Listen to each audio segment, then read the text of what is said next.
Ready or not, it's time for another adventure in The Legend of Zelda: Tears of the Kingdom.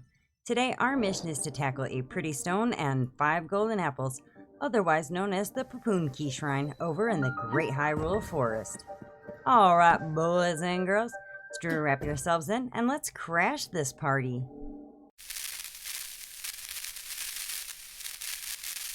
This quest kicks off in the KKJinxx Forest. The fastest way to get here is by fast traveling to the Pupunke Shrine.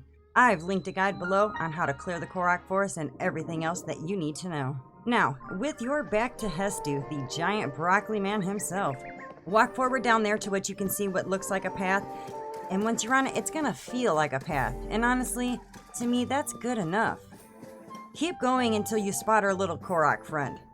You'll follow a trail of what looks like glowing pea pod lanterns. KKJinxx street lighting is immaculate, honestly. And eventually, you'll spot a familiar glowing green light. A crystal. That's your shrine marker. And next to it, Demia.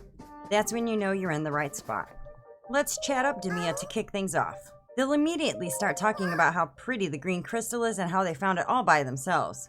You want it, so say so. Demia will be like, no, you can't have it, unless you do me a favor. Turns out Demia loves golden apples. If you bring them 5 golden apples, they'll trade you for the glowy green rock. They suggest that you keep following the path, and way down it, you'll find Meadow Swamp, just north of the bottomless bog where the golden apples grow. They normally would go down and pick them, but the problem is monsters. So, Demia doesn't really care where you get them from, as long as you get 5 of them.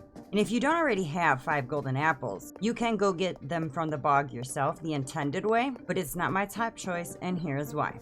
Gear up and let's roll out. First up, we've got some fire keys. And yes, I am absolutely using a keys eyeball to shoot fire keys, because I love irony. Next up, we've got some Evermeans. You know, the spooky tree guys. Just whack them with a blade, nothing fancy needed here. Next up, right around the corner, we've got what I like to call bone babies, aka Stoblins and Stallmoblins. Just toss a dazzle fruit at them and watch them sparkle themselves into pieces.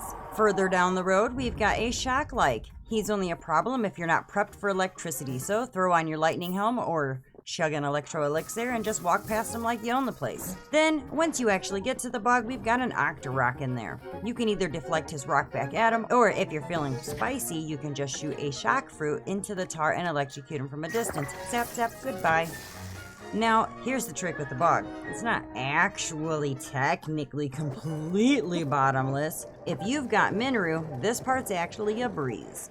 Summon Mineru and just hop on and walk straight across like it's a casual afternoon stroll. Once you're on the other side, you'll find the golden apples. But be warned, there's also an electric Wizrobe hanging out nearby, so keep your shock protection on. I also got a little lost trying to find my way back, so you might want to pin a location on your map before you start, or you're gonna leave a shiny trail of regrets like I did. No Mineru? No worries. It's a little trickier without Mineru, unless you've got some Zonai parts on hand. In that case, you can just build something and fly across. But if not, don't worry, I've got you.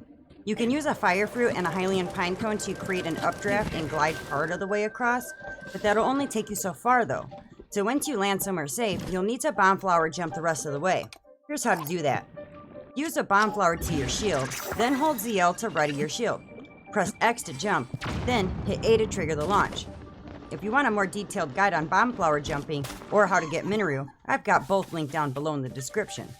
Once you've made it across, grab your apples, then just head back the same way when you're done. Or, my recommendation, skip the swamp entirely.